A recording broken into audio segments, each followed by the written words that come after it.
Alright, I'm only gonna take this once, so it's just gonna have to be what's gonna be.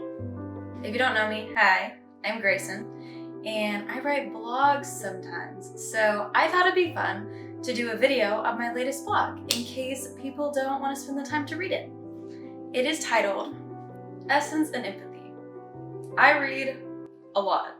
My 8-year-old self is shuddering at that phrase. As a matter of fact, so are my 10, 12, 14, 16, and 18-year-old selves. Reading is difficult for my poor old lady eyes. I have to wear glasses on top of my contacts to see the words clearly, unless I'm reading on my iPad, in which case I can make letters massive.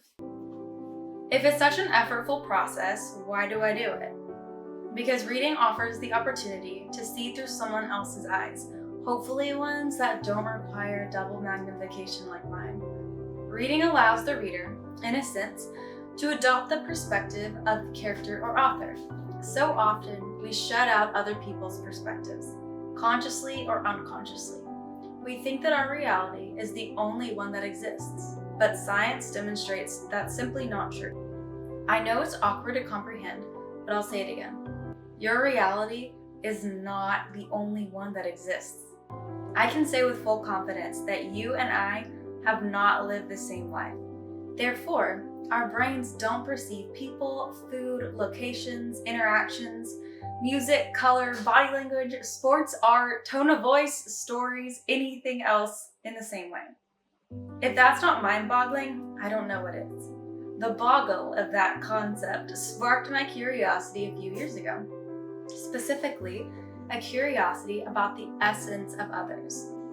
I feel that each person's distinct reality, their internal world, life experience, perception, etc., must be closely linked to their X factor, their essence.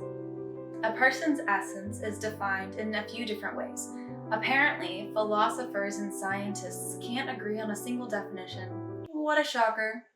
Since there's still some wiggle room in the definition department, I've decided to create my own definition.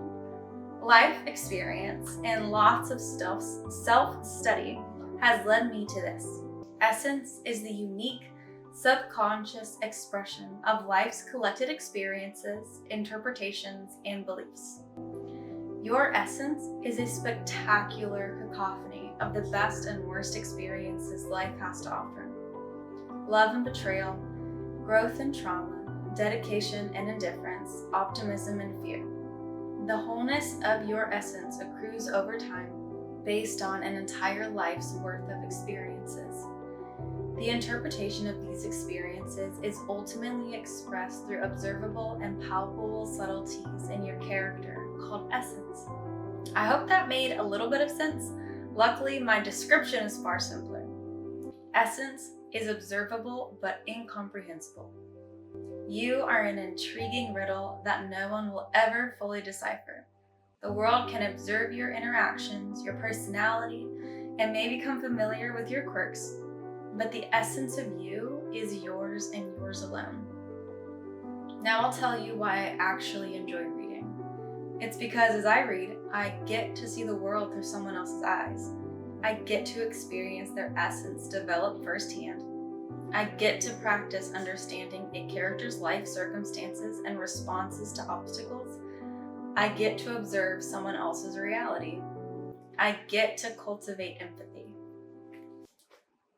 Thank you for listening. Oh my gosh.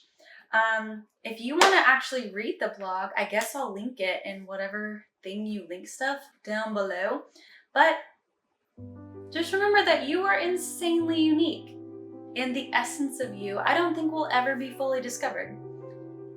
Science can know a lot about how the mechanisms work in your brain and your body and how interactions and energy and everything plays a role in making you, but I think the essence, like your X factor, the thing that people can feel when they come near you, I don't know if that will ever be created into a formula or a scientific theory, but that's just my thought.